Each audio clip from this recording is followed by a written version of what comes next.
Good day, children. Very happy to see you once again. So, in the previous session, we have seen Unit 4 synonyms, antonyms, and question answers. In this session, we are going to see about the language functions of Unit 4. So, in language functions, what are we going to deal with?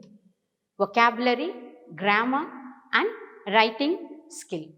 Let us ponder into vocabulary now. So first we are going to see compound words. What are compound words? So combination of two words to make a single unit, to form a single unit is called as compound word. And you would have learnt about this compound word long back, that compound word is a combination of two nouns, verb plus noun, gerund plus noun, or adjective plus noun. So you are very thorough about compound words as it was explained in earlier classes. Now let us look into the exercises of this lesson. So here, combine words in column A with those in column B to form a compound word. Here some words are given. In column A, some words are given. In column B, some words are given. Rain, snow, star, draw, play. And in column B, think, back, fall, ball, light. So you have to combine these two words to form a compound word. So always rain combines with fall. So it is called as rainfall. எப்போமே அந்த rain சேர்த்தும் போது வந்து ஃபாலோட சேரும்போது தான் rainfall அப்படிங்கிற word வரும். அடுத்தது பார்த்தீங்கன்னா ஸ்னோ போட்டிருக்காங்க. இந்த ஸ்னோ வந்து ரெண்டு வார்த்தைகளோட கம்பேர் ஆகும். ஆட் பண்ணலாம் நம்ம. என்னன்னா ஸ்னோ பாலும் சொல்லலாம், ஸ்னோ ஃபாலும் சொல்லலாம். Next one is star. Star plus light gives you star light. நட்சத்திர ஒளியத்தை அதாவது ஸ்டார் லைட் அப்படின்னு சொல்றோம். Next word comes draw. Drawback. Draw plus back. ட்ராபேக்னா பின்தங்கி இருத்தல் இல்லைன்னா பின்வாங்குதல் அப்படிங்கிறத வந்து அந்த ட்ரா பேக்னு சொல்றது. Last one is plaything. So play வந்து திங் ஓட போகும், அதனால தான் it is called as plaything. இனி ஒரு வார்த்தையும் வந்து இது கூட சேர்ந்து போகலாம். சொல்லுங்க பார்க்கலாம், அது என்ன வார்த்தை வரும்னு? Good. It is nothing but play plus back is equal to playback. So நம்ம பிளே பேக்னா என்னன்னு உங்களுக்கு தெரியும். பிளே பேக் சிங்கர்னு சொல்றோம், பின்னணி பாடகர்கள்னு சொல்றோம் இல்லையா, அதுதான் வந்து அந்த பிளே பேக் அப்படின்னு சொல்றது. Some more words. So lottery. இந்த லாட்ரிங்கிற வேர்டு எப்பவுமே எதோட கம்பைன் ஆகும்? It combines with ticket. So lottery plus ticket, lottery ticket. Under. Under always goes with world. Under world. Under வேர்ல்டுங்கிறது வந்து கடத்தல் இதெல்லாம் செய்கிறாங்க இல்லையா, அந்த வேர்ல்டையும் சொல்லலாம். தண்ணிக்குள்ளே இருக்கிற அந்த வேர்ல்டையும் வந்து அண்டர் வேர்ல்டுன்னு சொல்லலாம். Next one is man. Man plus hole. Man ஹோல்ங்கிறது ஒன்றும் இல்லை, நம்ம அந்த செப்டிக் டேங்க் இருக்கும் இல்லையா, அந்த செப்டிக் டேங்க் மாதிரி க்ளோஸ் பண்ணுறதுக்கு வச்சுருப்போம் இல்லையா, அதுதான் வந்து மேன் ஹோல் அப்படின்னு சொல்கிறது. நெக்ஸ்ட் கம்ஸ் அவர் side plus walk. Side walk. Side வாக்னா என்ன? பேவ்மெண்ட்டை தான் சைட் வாக்னு சொல்கிறோம். சைட் வாக்னா நடைபாதை அப்படின்னு சொல்லுவாங்க தெரியும். நம்ம டவுன்லலாம் நடந்து போகும்போது சைடில் பாதை இருக்கும் நடக்கிறவங்களுக்கெல்லாம், அதுதான் வந்து சைட் வாக் அப்படிங்கிறது. லாஸ்ட் கம்ஸ் அவர் ஃபுட். ஃபுட் கூட நோட் வரும். இந்த நோட் ஃபுட் நோட் அப்படின்னா என்னன்னா, ஒரு பாடம் எடுத்துட்டேன்னா ஒரு சில வார்த்தைகளுக்கு வந்து மீனிங் தெரியறதுக்கு வேண்டி அங்கே ஒரு ஸ்டார் மாதிரி போட்டிருப்பாங்க. அந்த ஸ்டார் போட்டு கீழே குறிப்பு அப்படின்னு கொடுத்துருப்பாங்க இல்லையா, அந்த பின் குறிப்பு அப்படின்னு கொடுக்கறத வந்து அந்த ஃபுட் நோட் அப்படிங்கிறது. So I hope you would have understood what are compound words. Let us see some more exercise in compound words. Form compound words from the words given below and fill in the blank. So ஒரு சில வார்த்தைகள் கொடுத்துருக்குறோம், அந்த வார்த்தைகளை சேர்த்து நீங்க தான் அந்த வேர்டை ஃபார்ம் பண்ணி எழுதணும். Shiva visited the hair stylist to have a clean hair cut. ஏன் அந்த இடத்துல ஹேர் கட் வரணும்னா ஹேர் ஸ்டைலிஸ்ட். ஸோ சிகை அலங்காரம் செய்யறக்காக போறாங்க. So there we should use only hair cut. அடுத்தது Dharani had given saris for. அவங்களுடைய சாரீஸ் எங்க கொடுத்துருப்பாங்க? ட்ரை கிளீனிங் கொடுத்துருப்பாங்க. So we have use that word dry cleaning. Next one is the greenhouse is a natural process that warms the earth's surface. So அந்த greenையும் ஹவுஸையும் சேர்த்தி green house கொடுத்துருக்கோம். அந்த green house அப்படின்னா பசுமை இல்லம்னு சொல்லுவாங்க. Next never wait for an to wake you. wake you அப்படின்னா என்ன? உங்களை எழுப்புறதுக்கு. ஸோ எழுப்புறதுக்கு நம்ம என்ன யூஸ்வலாக யூஸ் பண்ணுவோம்? அலாம் கிளாக் தான் யூஸ் பண்ணுவோம். அதனால தான் அந்த இடத்துல நம்ம என்ன பண்ணியிருக்கோம்? அலாமையும் கிளாக்கையும் கம்பைன் பண்ணி அலாம் கிளாக் அப்படிங்கிற வேர்டை யூஸ் பண்ணியிருக்கோம். The children were late to school as there was a traffic jam near the toll plaza. Traffic jam. So there we use this word traffic jam. Next sentence is the government expects every individual to promptly pay the income tax. So governmentல வேலை செய்றவங்க எல்லாமே tax கட்டணும். So income plus tax becomes income tax. இனியும் நான் last sentence பாருங்க, சம்மர்ல we wear, summer சீசன்ல நம்ம என்ன வேர் பண்ணுவோம், சன் கிளாஸஸ் அப்படிங்கிற வேர்டை யூஸ் பண்ணியிருக்கோம். Next, the patients were asked to sit in the, டாக்டர்கிட்ட போனோம்னா எங்கே நோயாளிகளை உட்கார வைப்பாங்க, வெளியில வெயிட்டிங் ரூம்ல. ஸோ வெயிட்டிங்கையும் ரூமையும் ஜெரண்டையும் நவுனையும் சேர்த்து அந்த இடத்துல என்ன பண்ணியிருக்கோம், வெயிட்டிங் ரூம் அப்படிங்கிற அந்த வேர்டை யூஸ் பண்ணியிருக்கோம். With team work we are able to multiply our output. So team work அப்படின்னால எல்லாம் ஒன்றா சேர்ந்து செய்யறது. ஸோ அதனுடைய ஃபீட்பேக் என்னவா இருக்கும், அவுட்புட் அப்படின்னு சொல்றது. Last one is the room was looking bright with the colorful wallpaper. அந்த யூஸ் பண்ணும்போது அந்த வேர்டை கரெக்டாக அந்த இடத்துல எந்த வேர்டு யூஸ் பண்ணணும்னு திங்க் பண்ணுங்க. அந்த சென்டென்ஸை படித்து பார்த்தீங்கனாலே உங்களுக்கு அந்த அர்த்தம் புரியும். You will be clear. For example, இந்த பேஷண்ட் அப்படின்னு வரும்போது வெளியில் உட்காந்துருக்கு வந்து வெயிட்டிங் ரூம் தெரியுது இல்லையா, அதே மாதிரி வாலில் கலர் பேப்பர் அப்படிங்கிறது தெரியுது இல்லையா, அதையெல்லாம் கரெக்டாக யோசிச்சு we should write this compound word. Compound வேர்டில் வந்து கொஸ்டின்ஸ் வந்து இந்த மாதிரி ரெண்டு விதமாக கேட்கலாம். ஒன்று வந்து choose the suitable option to pair with the word fair to form a compound word. So ஃபேரோட எந்த வேர்டு வந்து கம்பைன் ஆனால் கரெக்டாக வரும் அப்படின்னு சொல்கிறாங்க. So see, fair plus engine, fair engine, no, it's wrong. அடுத்தது ஃபேர் பிளே, ஃபேர் வே, அது வரல. அப்போ அடுத்தது என்ன வருது, ஃபேர் வெல். ஸோ எந்த வேர்டு எந்த வார்த்தையோட சேருது அப்படின்னு சொல்லி இந்த இடத்துல போடலாம். இந்த சென்டென்ஸ்ல வந்து சூட்டபிளா இருக்குதான்னு செக் பண்றோம். அடுத்த சென்டென்ஸ் பாருங்க, choose the suitable option that do not pair with the word head. இங்க என்ன கேட்டிருக்காங்க, தெளிவா அதை புரிஞ்சுக்கணும். முதல்ல வந்து எது சூட்டபிளா இருக்குன்னு கேட்டிருக்காங்க, அடுத்தது எது வந்து பேர் ஆகாது, எது சேராது கரெக்டா அப்படின்னு கேட்டிருக்காங்க. நம்ம என்ன பண்ணுவோம், அவசரத்துல பேர் ஆகிற வேர்டு தான் தேடிட்டு இருப்போம். ஸோ இது கூட இதுதானே பேர் ஆகும், இது கூட இது பேர் ஆகணும். So just read the question correctly and answer to the question correctly. So இங்க வந்து பேர் ஆகாத வேர்ட் கேட்டிருக்காங்க. ஸோ ஹெட் கூட லைட், ஹெட்லைட் சொல்லலாம். ஹெட் கூட ஆஃபீஸ், ஹெட் ஆஃபீஸ் சொல்லலாம். ஹெட் கூட வாக் சொல்லலாமா, நோ, இட்ஸ் இம்பாசிபிள். ஹெட் கூட வாக் யூஸ் பண்ண முடியாது. ஹெட் கூட மாஸ்டர் சொல்லலாமா, ஹெட் மாஸ்டர், ஓ வரலாம். ஸோ ஹெட் கூட எந்த வார்த்தை வராது, வாக்குங்கிற வார்த்தை தான் வராது. ஸோ இந்த மாதிரி கொஸ்டின்ஸ் வரும்போது just think over the questions and answer to the questions properly. So இது காம்பவுண்ட் வேர்ட்ஸ்ல இந்த ரெண்டு டைப்ஸ் தான் இருக்கு நமக்கு 4th யூனிட்ல. Next we are going to affixes. Affixes na enna? So joining is called as affixation. Fix பண்றது. So ஒரு root word கூட beginningல add பண்றது வந்து prefix, backல add பண்றது, endல add பண்றது வந்து suffix. Form new words by adding appropriate prefix and suffix. prefix suffix சேர்த்து add பண்ணி ஒரு words form பண்ணுங்க. இது வந்து உங்க bookல இருக்குது exercises. ஸோ அக்யூரேட் அப்படின்னு ஒரு வேர்ட் கொடுத்துருக்காங்க. So inaccurate. ஸோ என்ன நம்ம ஆட் பண்ணியிருக்கோம், என்னங்கிற ஒரு ப்ரிஃபிக்ஸ் ஆட் பண்ணியிருக்கோம். அடுத்த வேர்ட் பாரு, அக்யூரேட்லி, எல்ஒய் அப்படிங்கிற ஒரு சஃபிக்ஸை ஆட் பண்ணியிருக்கோம். அடுத்த வேர்ட் பார்த்தீங்கன்னா அண்டர்ஸ்டாண்ட். அண்டர்ஸ்டாண்டுக்கு நம்ம என்ன வேர்ட் ஆட் பண்ணியிருக்கோம், மிஸ் ஆட் பண்ணியிருக்கோம். So mis understand. Third word is practice. ப்ராக்டிஸ்க்கு முன்னாடி என்ன வந்திருக்கு, மால் பிராக்டிஸ் அப்படிங்கிற ஒரு வார்த்தை யூஸ் பண்றோம். டெக்னாலஜி, டெக்னாலஜி கூட நம்ம ப்ரெஃபிக்ஸ் சேர்த்த முடியாது, என்ன சேர்த்திருக்கோம், சஃபிக்ஸ் சேர்த்திருக்கோம். டெக்னாலஜிக்கல் அப்படிங்கிற வேர்டு யூஸ் பண்ணியிருக்கோம். ஃபேஷன், ஃபேஷனோட என்ன சேர்த்திருக்கோம், ஏபிள், ஃபேஷனபிள் அப்படிங்கிற சஃபிக்ஸை சேர்த்திருக்கோம். Next different. இந்த டிஃப்ரெண்ட்ல வந்து முன்னாடியும் சேர்த்திருக்கோம், பின்னாடியும் சேர்த்திருக்கோம். ஒரு சில வார்த்தைகள்ல வந்து ப்ரெஃபிக்ஸும் சேர்த்தலாம், சஃபிக்ஸும் சேர்த்தலாம். ஆனால் நம்ம கொஸ்டின் என்னவா இருக்குன்னு பார்த்துட்டு ப்ரெஃபிக்ஸ் சேர்த்தணும்னா ப்ரெஃபிக்ஸ் சேர்த்தணும், சஃபிக்ஸ் சேர்த்தணும்னா சஃபிக்ஸ் சேர்த்திக்கணும். ஸோ டிஃப்ரெண்ட்டுக்கு வந்து இன்டிஃப்ரெண்ட், டிஃப்ரெண்ட்லி, டிஃப்ரென்ஸ், இந்த மாதிரி வார்த்தைகளை வந்து நம்ம சேர்த்தலாம். Next child. சைல்டு கூட என்ன சஃபிக்ஸ் வருது, சைல்ட்ஹுட் அப்படிங்கிற ஹுட் அப்படிங்கிற வார்த்தையை சேர்த்திருக்கோம். நேஷ்னல், நேஷ்னல் கூட நம்ம ப்ரெஃபிக்ஸும் சேர்த்தலாம், சஃபிக்ஸும் சேர்த்தலாம். ப்ரெஃபிக்ஸ் சேர்த்தும் போது என்ன சேர்த்திருக்கோம், இன்டர், மல்டி. அப்போ இது வேர்டு என்ன, இன்டர்நேஷ்னல், மல்டிநேஷ்னல் அப்படிங்கிற வேர்டா மாறிடும். ஸோ அந்த root word is changed into, prefix சேர்த்தும் போது இன்டர்நேஷ்னல், மல்டிநேஷ்னலாக மாறுது. சஃபிக்ஸ் சேர்த்தும் போது it's changed into nationality. Next is origin. Origin கூட நேட் சேர்த்திருக்கோம். So it comes as originate. Origin கூட இன்னும் சொல்லலாம் ஒரிஜினாலிட்டின்னு வரும். லாலிட்டி அப்படின்னு சொல்லி டீன் சேரும்போது ஒரிஜினாலிட்டி அப்படிங்கிற ஒரு வார்த்தை வரும். Next is enjoy. என்ஜாய் கூட ஏபிஎல்இ, ஏபிள், MENT இந்த ரெண்டு சஃபிக்ஸும் சேர்த்தலாம். So enjoyable, enjoyment. அடுத்தது இனி ஒரு எக்ஸசைஸ் பார்க்கலாம். ப்ரெஃபிக்ஸ் சஃபிக்ஸ்லயே வந்து நம்ம இனி ஒரு எக்ஸசைஸை பார்க்கலாம். So fill in the blanks by adding appropriate prefix or suffix to the words given in the brackets. இதுவும் உங்களுடைய புக்கில் இருக்கிற எக்ஸசைசஸ் தான்.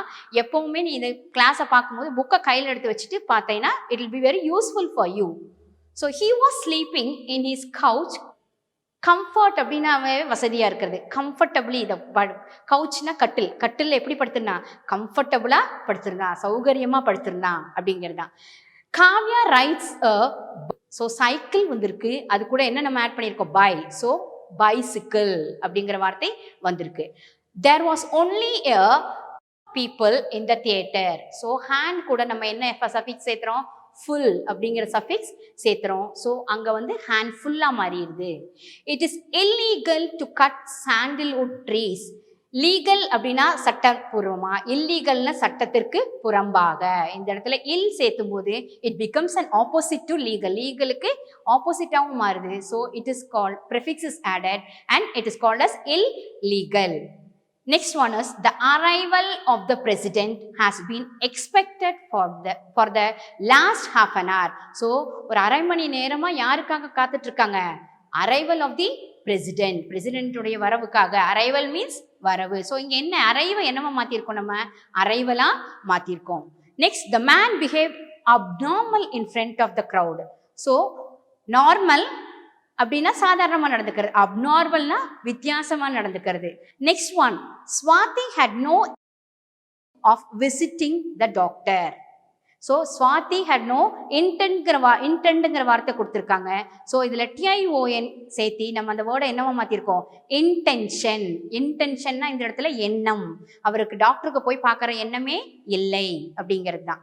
த bacteria are so small that you need a microscope. Scope கொடுத்துருக்காங்க. ஸோ நீ ஸ்கோப் கூட முன்னாடி வந்து என்ன யூஸ் பண்ணணும்னு தெரியணும். நீ பயோஸ்கோப் யூஸ் பண்ணினா அந்த இடத்துல அது என்ன ஆயிரும்?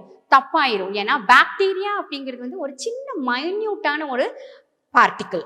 ஸோ அந்த பார்ட்டிக்கிளை பார்க்கறதுக்கு நம்ம வந்து பயோஸ்கோப்பில் பார்க்க முடியாது. we can see only through the microscope. So when you are writing the prefix and suffix, you also should ponder or think over it what we should take. என்ன செலக்ட் பண்ணணும் அப்படிங்கிறத வந்து நம்ம யோசிச்சு தான் எழுதணும். So next we are going to the grammar part. So grammar பார்ட்டில் என்னன்னா கன்ஜங்ஷன். 4th யூனிட்ல கன்ஜங்ஷன் வருது. ஸோ கன்ஜங்ஷன் அப்படின்னாலே உங்களுக்கு என்ன ஞாபகம் வருது? ஜங்ஷன். ஜங்ஷன்னாலே என்ன? ஒரு மீட்டிங் பிளேஸ். ரயில்வே ஜங்ஷன் அப்படின்னா என்ன? 2 ரயில்கள் சந்திக்கும் இடத்தை தான் வந்து நம்ம என்ன சொல்லுவோம்? we call it as junction. So இதுவும் அதே தான். Conjunction is nothing but connecting 2 words or 2 sentences. 2 வார்த்தைகளையோ அல்லது 2 வாக்கியங்களையோ அல்லது அதற்கு மேற்பட்ட வாக்கியங்களையோ இணைக்கக்கூடிய ஒரு சொல் தான் வந்து கன்ஜங்ஷன் அப்படின்னு சொல்லுவோம். ஸோ இந்த கன்ஜங்ஷனை வந்து இனி 2 வார்த்தைகளா சொல்லலாம். கனெக்டர்னு சொல்லலாம், லிங்கர்னு சொல்லலாம். ஸோ அந்த வேர்ட்லேயே உனக்கு தெரிஞ்சிச்சு.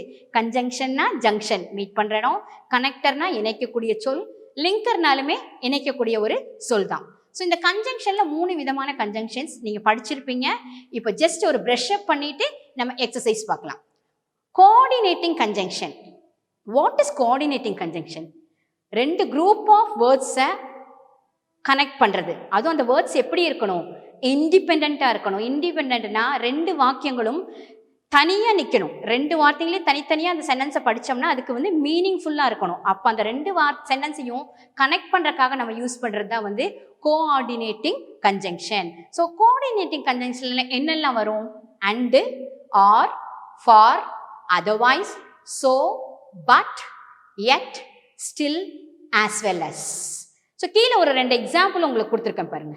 I rang up but he didn't speak to me. So இந்த 2 வாக்கியங்கள் எடுத்துட்டேன்னா I rang up அப்படின்னா நான் ஃபோன் பண்ணேன்.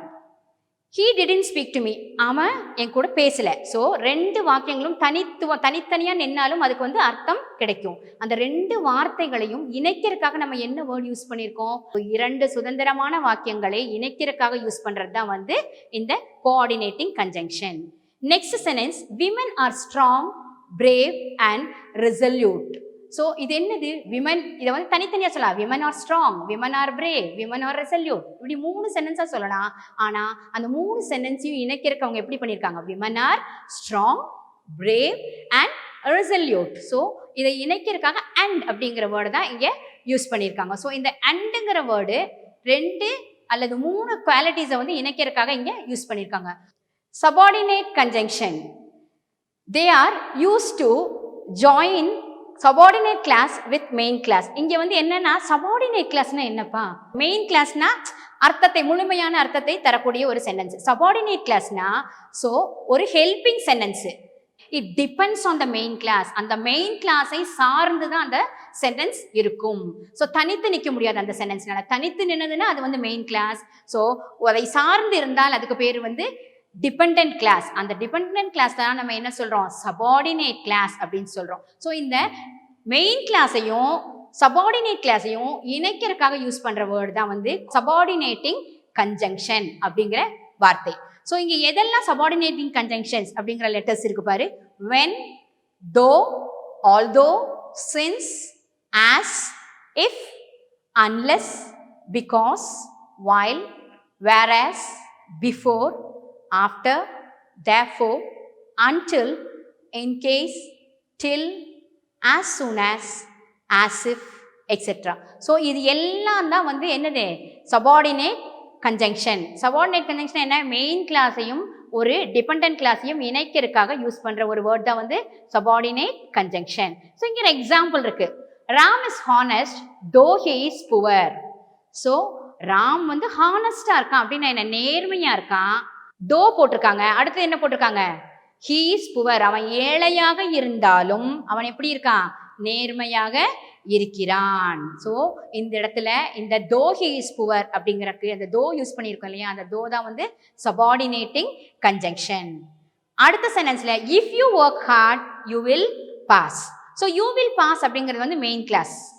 யூ ஒர்க் ஹார்ட் கொடுத்துருக்காங்க. ஸோ அதுக்கு முன்னாடி என்ன சேர்த்திருக்காங்க? இஃப் சேர்த்திருக்காங்க. ஸோ அந்த இஃப் அங்கே வந்தாதான் அந்த வாக்கியம் வந்து கரெக்டாக வரும். So if is the subordinating conjunction used in this sentence. So if you work hard you will pass. So next conjunction வந்து கோரிலேட்டிவ் கன்ஜங்ஷன். இந்த கன்ஜங்ஷன் வந்து எப்பவுமே பேரா தான் வரும். எப்பவுமே 2 வார்த்தைகள் சேர்ந்து தான் இது வரும்.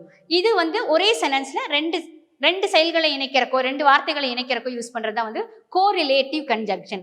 ரிலேட்டிவ்னாலே உங்களுக்கு தெரியும், சொந்தத்தை ஏற்படுத்தக்கூடியது அப்படின்னு சொல்லுவோம் இல்லையா? So here correlative conjunction is connecting 2 things அப்படிங்கிறது தான் வந்து இந்த இடத்துல. ஸோ எதெல்லாம் கோரிலேட்டிங் கன்ஜங்ஷன்ஸ் அப்படின்னா வந்து neither, nor, either, or, not only but also, both and, no sooner than, scarcely, when. So neither Jan nor Ram has attended the function. ஜேனும் attend பண்ணல, ராமும் அட்டன் பண்ணல. ஸோ 2 பேருமே இந்த ஃபங்க்ஷன் அட்டன் பண்ணல. So அந்த இடத்துல நெய்தர், எப்போ நெய்தர் வந்தாலும் அந்த சென்டென்ஸில் நமக்கு என்ன வரணும்? நார்ங்கிற வார்த்தை வரணும். உனக்கு ஃபில்லப்ஸில் ஒரு சில நேரத்தில் நெய்தர் கொடுத்துட்டு அந்த நாருக்கு வந்து டேஷ் கொடுத்துருந்தாங்கன்னா ஸோ நெய்தர் வந்தாலே நீ கண்ணை மூடிட்டு என்ன எழுதணும்? நார்ங்கிற வார்த்தையை யூஸ் பண்ணணும். அதே மாதிரி scarcely had they gone out when it started raining. scarcely அப்படின்னு வரும்போது அவுட் கண்டிப்பா வரணும். ஸோ இந்த வேர்ட்ஸ் கம்பைன் பண்ணும்போது இந்த வேர்ட்ஸ் கரெக்டா வரணும். ஸோ எக்ஸசைசஸ் போகலாம். ஸோ இது வந்து நான் உனக்கு புக்கில் கொடுத்துருக்கிற எக்ஸசைசஸ் தான் கொடுத்துருக்கேன். Call me dash you need money. Call me dash you need money. இந்த இடத்துல என்ன கொடுத்துருக்கோம்?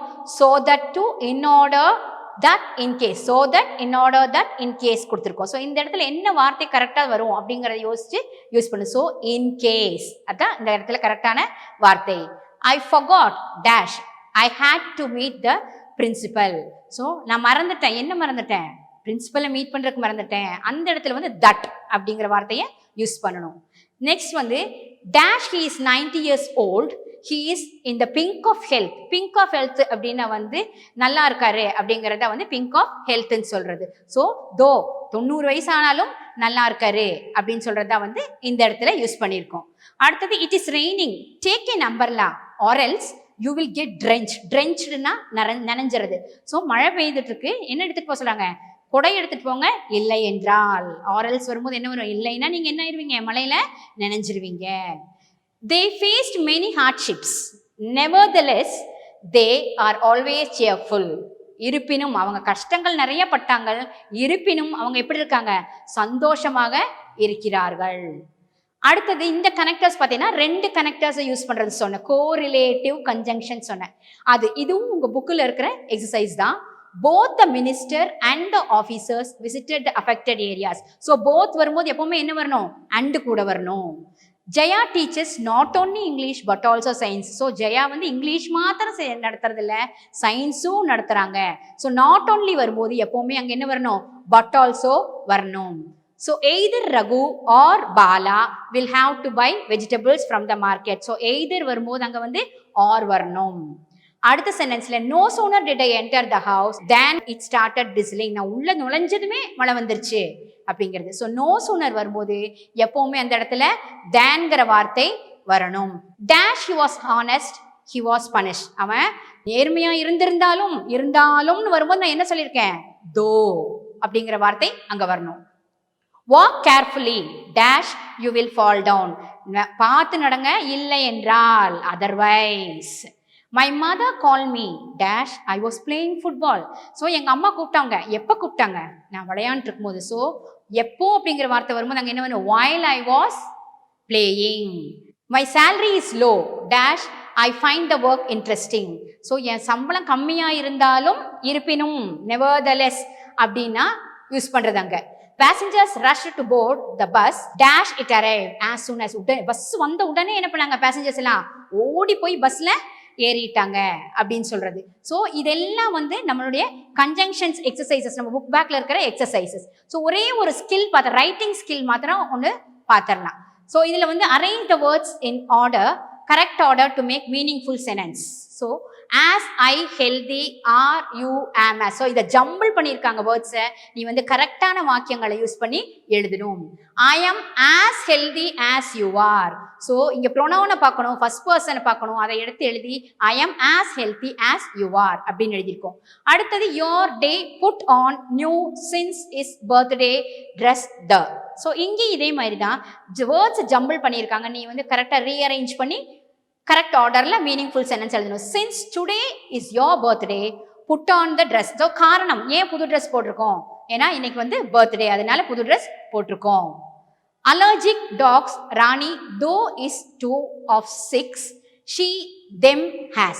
so though Rani is allergic to dogs she has 6 of them. ராணி நாய் கண்டு அலர்ஜியா இருந்தாலும் அவகிட்ட 6 நாய் வச்சிருக்கா, இருந்தாலும் அப்படிங்கிறத யூஸ் பண்ணி அந்த இடத்த எழுதணும். speaks Ruben besides German languages too. So இங்கே என்ன வரும், லாங்குவேஜ் 2 லாங்குவேஜ் ரூபன் பேச தெரியும் அப்படின்னு வரும்போது ஆட்டோமேட்டிக்காக ஃபர்ஸ்ட் ரூபன் வருவார், ரூபனுக்கு அடுத்தது வேர்ப் ஸ்பீக்ஸ் வரும், அதுக்கடுத்து 2 லாங்குவேஜ், அது இல்லாமல் ஜெர்மனும் சேர்த்து படிப்பார். Loan apply you if for you a get will immediately it. if you apply for a loan you will get it immediately. So இந்த இடத்துல வந்து ஒரு என்ன சொல்கிறோம், ஒரு காரணம் சொல்கிறேன், if you work hard, ஒரு சாய்ஸ் கொடுக்குறோம், if you apply for a loan அப்படின்னு வரும்போது if you apply for a loan you will get immediately. So இந்த இடத்துல நம்ம கரெக்டாக அந்த வேர்ட்ஸை யூஸ் பண்ணி இப்போ நம்ம எழுதணும். ஸோ இது வரைக்கும் நம்ம அந்த கிராமர் ஃபங்க்ஷன்ஸையும் வொக்காபுலரியும் பார்த்தோம். இப்போ லாஸ்ட்டாக ஒரே ஒன்று பார்த்துடலாம், ரைட்டிங் ஸ்கில் போயிடலாம். ரைட்டிங் ஸ்கில்ல இந்த லெசனில் நமக்கு இருக்கிறது வந்து நோட்டீஸ் ரைட்டிங். ஸோ உனக்கு நோட்டீஸ் ரைட்டிங்னா தெரியும், எதுக்கெல்லாம் நோட்டீஸ் கொடுப்பாங்க, ஏதாவது ஒரு நிகழ்வை சொல்றதுக்காகவோ ஏதாவது ஒரு தகவலை நமக்கு ஃபார்முலா சொல்றதுக்காகவோ கொடுக்கறது தான் வந்து நோட்டீஸ் ரைட்டிங். ஸோ எப்படி ஒரு நோட்டீஸ் எழுதலாம் அப்படின்னா, ஃபர்ஸ்ட் வந்து யார் அந்த நோட்டீஸை அடிக்கிறாங்களோ, ஒன்று அந்த ஸ்கூலோடைய பேரா இருக்கலாம். So name of the school institution must be clear, legible and in capital letters. So முதல்ல நம்ம நோட்டீஸில் எடுத்ததும் என்ன எழுதணும் அப்படின்னா, ஒரு கட்டம் போட்டுட்டு ஃபர்ஸ்ட் யார் இந்த தகவலை சொல்றாங்க அப்படிங்கிறத, ஸ்கூல் பேரோ இன்ஸ்டிடியூஷன் பேரோ அதை எழுதணும். எப்படி எழுதணும், கேபிட்டல் லெட்டர்ஸ்ல எழுதணும். அடுத்தது வந்து அந்த name of the program for which the notice is drafted. அடுத்தது அந்த ப்ரோக்ராமை பத்தி எழுதணும், எதுக்காக இந்த நோட்டீஸ் அடிக்கிறாங்க அப்படிங்கிற அந்த ப்ரோக்ராமை எழுதணும். ஸோ அடுத்தது வந்து the date of drafting the notice must be written on the top left or right of the box. அந்த பாக்ஸ் வரைஞ்சிருக்கு இல்லையா, அதில் ரைட் கார்னர்லையோ இல்லைன்னா லெஃப்ட் கார்னர்லையோ நம்ம என்ன எழுதணும், டேட், என்னைக்கு வந்து இந்த நோட்டீஸ் அடிக்கிறாங்கங்கிற அந்த டேட் எழுதணும். அப்புறம் எப்படி நம்ம நோட்டீஸை ஸ்டார்ட் பண்ணலாம் அப்படின்னா, you can start the notice by using expressions like This is to inform all the students are informed. So மாணவர்களின் தகவலுக்காக அப்படின்னு தொடங்கி தான் நம்ம வந்து எந்த ஒரு நோட்டீஸ் இப்போ ஸ்கூலுக்கு அடிச்சோம்னா அந்த மாதிரி தான் எழுதணும். ஸோ இப்போ மக்களுக்கு தெரிவிப்பதற்காக அப்படின்னு சொல்லி அந்த நோட்டீஸை நம்ம அடிக்கிறோம். அதுக்கடுத்து என்னெல்லாம் ஆட் பண்ணணும் அந்த நோட்டீஸ்லனா, you must include details such as what, when, why, where, for whom is the program. So என்ன ப்ரோக்ராம், எதுக்காக இந்த ப்ரோக்ராம், எப்போ நடக்குது, ஏன் நடக்குது, எங்கே நடக்குது, இது எல்லாமே இந்த நோட்டீஸில் வந்துடணும். அது மாத்திரம் இல்லாமல் இப்போ அது ஒரு போட்டி காம்படிஷனாக இருந்தால் அந்த இடத்துல வந்து எப்போ ரெஜிஸ்டர் பண்ணிக்கணும் அந்த ப்ரோக்ராமுக்கு, date of registration, last date, அந்த ரெஜிஸ்ட்ரேஷன் பண்ணுறதுக்கான லாஸ்ட் டேட் என்ன, இந்த தகவலையும் வந்து நம்ம கொடுத்துடணும். இது எல்லாம் கொடுத்ததுக்கப்புறம் கடைசியில் அந்த ஃபைனல் சென்டென்ஸு கடைசியில் எப்படி எழுதலாம் அப்படின்னா, for further information details contact, இனியும் தகவல் உங்களுக்கு தெரிய வேண்டும் என்றால் இவங்களை காண்டாக்ட் பண்ணுங்க அப்படின்னு, இல்லை ஃபார் ஃபர்தர் டீடைல்ஸ் காண்டாக்ட், தகவலுக்காக காண்டாக்ட் பண்ணுங்க, காண்டாக்ட் த அண்டர்சைன்டு பர்சன். ஒரு சில நேரங்களில் வந்து இந்த நோட்டீஸில் they would have given a person's name, கீழே வந்து ஒரு பர்சனோட நேம் கொடுத்துருப்பாங்க. ஸோ அந்த பர்சனோட நேமுக்கு வேண்டி என்ன பண்ணுவாங்க, அதுதான் அண்டர்சைன்டு பர்சன், கீழ் குறிப்பிட்டுள்ள அந்த மனிதரிடம் வந்து நீங்கள் உங்களுடைய தகவலை தெரிவிக்கலாம் அப்படின்னு சொல்லுவாங்க. So here is an example. You are Nikhil, Nikita, school people leader. இது வந்து நம்ம புக்கில் பேஜ் நம்பர் 112 இருக்கக்கூடிய ஒரு நோட்டீஸ் ரைட்டிங். ஸோ இந்த கண்டென்ட்டை வச்சு நம்ம வந்து எப்படி ஒரு நோட்டீஸ் எழுதணும் அப்படிங்கிற ஒரு சின்ன ஒரு கேப்ஷனோட சொல்கிறேன். ஸோ இந்த நோட்டீஸு ஃபர்ஸ்ட் வந்து அந்த நோட்டீஸ்க்கு என்ன போட்டு சொல்லியிருக்கேன், பாக்ஸ் போட சொல்லியிருக்கேன், மேலே நோட்டீஸ் எழுதியிருக்கோம். அதுக்கப்புறம் கவர்மெண்ட் ஹையர் செகண்டரி எந்த ஸ்கூல் நடத்துகிறாங்க அப்படின்னு சொல்லிட்டு, government higher secondary school Trichy elders day என்னைக்கு யார் நடத்துகிறாங்க, என்ன ப்ரோக்ராம், டேட்டு, அதில் என்னெல்லாம் வந்திருக்குன்னு பாரு. All the students are informed that our school is celebrating, இந்த தேதியில் கொண்டாடுறாங்க. ஸோ நான் சொன்னேன் இல்லையா, how, what, when, where, why. So எங்கே இந்த நிகழ்வு நடக்கிறது, எப்போ நடக்குது, எல்லாமே அங்கே வந்துருச்சு பாரு. எல்டர்ஸ், வேர்ல்டு எல்டர்ஸ் டே என்ன நிகழ்வு, ஆன் 20th December, எப்போ நடக்குது, 20th December. வென், எத்தனை மணிக்கு, 3:30 மணிக்கு. Where, in school auditorium. So interested students வந்து அவங்களுடைய கிராண்ட் பேரண்ட்ஸை கூட்டிகிட்டு வரலாம். Tea and snacks will be provided அப்படின்னு கொடுத்துருக்காங்க. கீழே வந்து யார் இந்த தகவலை கொடுக்குறாங்க அப்படிங்கிறத, ஸோ தட் பர்சன்ஸ் நேம் அந்த கொஸ்டின்லேயே வருது. அந்த பர்சன் நிகிதா ஆர் நிக்கில் அப்படிங்கிற வேர்டு வந்திருக்கிறதுனால அவங்களுடைய நேமை எழுதி இந்த நோட்டீஸை முடிச்சிடணும். So you have to do the notice writing is a very easy content. ஈஸியாக அந்த கண்டென்ட்டை தெரிஞ்சுட்டா அந்த வென், வேர், ஹவு, ஒய் அப்படிங்கிறதெல்லாம் சொல்லிட்டிங்கன்னா கரெக்டாக வந்து அந்த நோட்டீஸ் கரெக்டாக ஃபார்ம் ஆயிரும். என்ன தகவல் யாரை கொடுக்குறாங்க, என்ன முக்கியமான தகவல் அதில் வருது, இதையெல்லாம் எழுதிட்டிங்களா நோட்டீஸ் ரைட்டிங் முடிஞ்சிடும். So notice writing is very important in the writing skill. So go through it very well. I hope you would have understood all the vocabulary, grammar and writing skill which is in Unit 4. Hope you all do well in your exams. Thank you, children.